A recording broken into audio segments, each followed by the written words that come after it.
3 of the NFL, and we're taking a look at the updated CBS Sports quarterback power rankings according to our NFL writer, Cody Benjamin. Topping that list is none other than Patrick Mahomes. The Chiefs are 2-0 so far, showing no signs of slowing down. No Tyreek Hill, no problem for Mahomes, right? So Mahomes is actually followed by Josh Allen. He moved up 2 spots this week. And then we also have in the top 3, you can see rounding out the top 10 there, we have Russell Wilson, who moved down 2 spots. And to break down this list and see if we got everything right, we do want to bring in our quarterback, Danny Kanell. Hey, Danny. What's up, Jacqueline? How are we doing today? Good. And to the top 3 on that list, Danny, we have Mahomes, Josh Allen, Aaron Rodgers. Rodgers threw for 234 yards, 2 touchdowns against the Bears. Do you think the number 3 spot is right for Aaron Rodgers? No, I think this is disrespectful to the recent 2 times. He's got 4, but he's got back-to-back MVPs. And I think there's a little recency bias in here, which I get. It's okay. Josh Allen is a spectacular quarterback. And, man, does he give you a wow throw almost every game you watch him play. There's a throw where you're like, I don't think anybody else can make that throw. But the reason I would put Aaron Rodgers ahead is I would say, hold on a second. Let's take a deep breath. He's still working with a young wide receiving core, which is still getting their kind of legs underneath them. He's still orchestrating this team into wins here. And I know there was, some critical drops in that week 1 loss to the Vikings, but I still think Aaron Rodgers is the cream of the crop. I wouldn't have a problem if somebody had Aaron Rodgers 1, but I do understand having Patrick Mahomes 1. He's at least put a stamp on his resume with an MVP and a Super Bowl championship, something that a lot of people think Josh Allen will get, and he probably will. But I'd like to see it first. And he does. Josh Allen does still have, as much of the wow throws, every once in a while, there's a little bit of a boneheaded throw in there. Well, a bad interception. We saw that in the first half of the Rams game. So I want to see it play out a little bit longer before I'm ready to put Josh Allen over Aaron Rodgers. And Danny, moving on to Tom Brady, the Bucs, they're only one of the teams that are 2-0 that are left heading into week 3. Tom Brady coming on at number 4 on the list. He actually moved down 2 spots from last week. So do you agree with that for Tom Brady? I do, unfortunately, Jacqueline. And people have been trying to predict Tom Brady's demise for probably a decade, which is kind of insane that he's proved them wrong all along. But I do think this might be a trend, the drops in these power rankings every single week. We saw the frustration on his face in New Orleans, and yet he still found a way to win, which is probably what he would say. He'd be like, screw all you guys. I'm just taking receipts, and I'm going to pay attention to all these lists. But I don't think you're going to see the MVP-type numbers that he put up last season.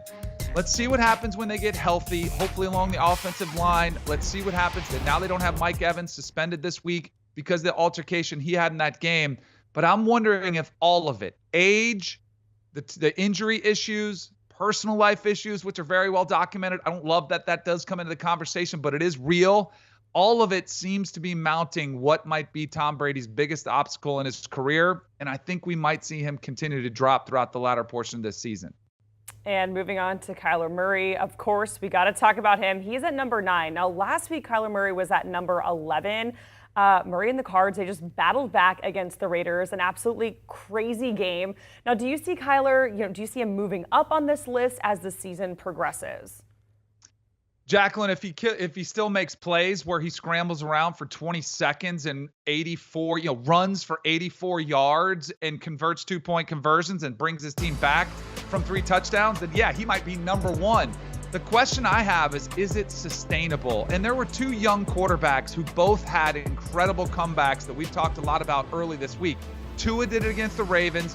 Kyler did it against the Raiders. And they were unbelievable comebacks, but there was a difference in the 2. Tua's was more from the system, distributing the football, doing what Mike McDaniels wanted him to do. And Kyler's was more, street style, sandlot. If you're picking pickup as a kid when you pick teams in the backyard, that is awesome. And it provides you a highlight reel. But even from a quarterback who admitted that he doesn't like to watch film and doesn't need to do it, some team is going to be able to figure that out, chase him down where he can't run around like that. I'm curious to see if it's sustainable. So for now, I have no problem with him jumping 2 spots. But the factor that will determine does he make those leaps over the back end of the season is how he plays from the pocket within Cliff Kingsbury's system. Yeah, and the Cardinals facing the Rams on Sunday, so we'll have to see how that shakes out. Moving on to, of course, Dolphins quarterback Tua Tagovailoa. He had 6 touchdown passes in week 2. He moved up 2 spots this week, but it seems like, we're not just ready, Danny, for him to make that huge jump just yet in the list. What are your thoughts on Tua at 16? Jacqueline, I'm scared to say anything because of Tuanon, which is a very real thing out there. And if you say one bad thing, or not even bad thing, like if you just make an observation that doesn't paint Tua in this perfect light, man, they will come after you on those social media streets, which gets pretty rough. So I love what Tua did. Clearly, how could you criticize anything about that epic comeback? Was historic, 6 touchdowns we haven't seen since Bob Greasy and Dan Marino, the only other 2 Miami Dolphins quarterbacks to do that. But we've also seen other quarterbacks throughout the course of NFL history have these types of performance, and it doesn't necessarily translate to greatness. Matt Schaub was somebody who was pretty much a perennial backup quarterback who twice threw over 500 yards, had these types of performances. Billy Volek was a quarterback for the Titans, threw for, close to 500 yards. We've seen these kind of flashes pop. The schedule has been lighter. The Ravens are not a cakewalk. You cannot take away from that one. But I'm very curious to see how he does toe-to-toe with Josh Allen, who we talked about before, against one of the better defenses in the entire NFL this weekend. I think we'll find out a lot more about Tua. But if you're Tua, take these rankings and use them as motivation and say, you know what, I'll keep proving you guys wrong, because that's what he did. He silenced all of his critics this past weekend. But unfortunately for him, I think he's going to have to continue to do that, as every franchise quarterback has to do, more than ever now in 22, probably than the history of the NFL.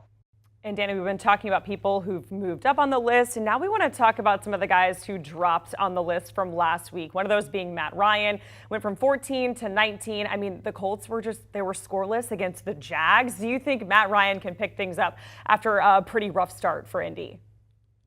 I do. Now, Jacqueline, we just met. This is our first segment together. You'll learn about me. I'm a little bit stubborn. Like, I have a hard time admitting I was wrong. All right, and noted. I thought Matt Ryan was.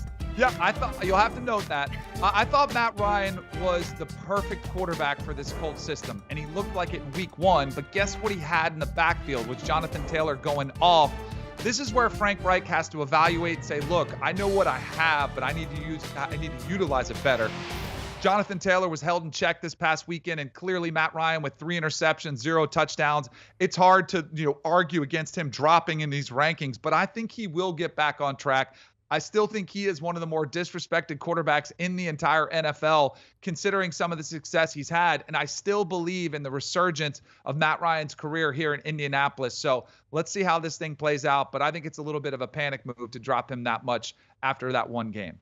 Okay, so you think Matt Ryan was being disrespected on the list, and somebody else that you thought was being disrespected here, heading to the very bottom of the list, the last man on there, is Jacoby Brissette. Yeah, can we give this guy some love? I mean, he should be 2-0. It wasn't his fault that there were incredible clock mismanagement skills at the end of that Browns game. And I get this is probably saying, hey, you lose to the Jets, you should be just in last place, just regardless. But Jacoby Brissette should be 2-0. He's 1-1. I think he's already proven. I mean, we already have forgotten about his comeback against Carolina Panthers when he put them in a position for that game-winning field goal. I think he's doing exactly what he wants. And probably the more disrespectful thing is some of the other names that are ahead of him, guys that have been flashes that aren't exactly there. And we're going to put Cooper Rush over Jacoby Brissette already. Even if it's just one spot, I need to see more of Cooper Rush before you disrespect Jacoby Brissette and have him 32nd. Geno Smith, another one. Marcus Mariota. Like, there are some other quarterbacks that I think are in the same category, but I would have Jacoby Brissette over them for now. And I think he's doing an outstanding job. When you have a backup quarterback come in without Deshaun Watson until week 11, you just hope to go over 500. He's there now, but he should be 2-0. Let's see what happens to Jacoby Brissette until he hands back the reins to Deshaun Watson. I knew the Cooper Rush conversation was going to be in there as soon as I saw the list. Thank you so much, Danny. Always good seeing you, my friend. Thanks, Jacqueline. And for more NFL news and analysis heading into week 3, make sure that you check out the Pick 6 podcast. And the very latest episode, the guys are breaking down betting trends, picks, and previews for week 3. Check it out. Do you want a sports network that delivers everything that matters about the game? The highlights, the picks, the instant analysis, no yelling, no fake debates, no politics. Hit the subscribe button and never miss a moment.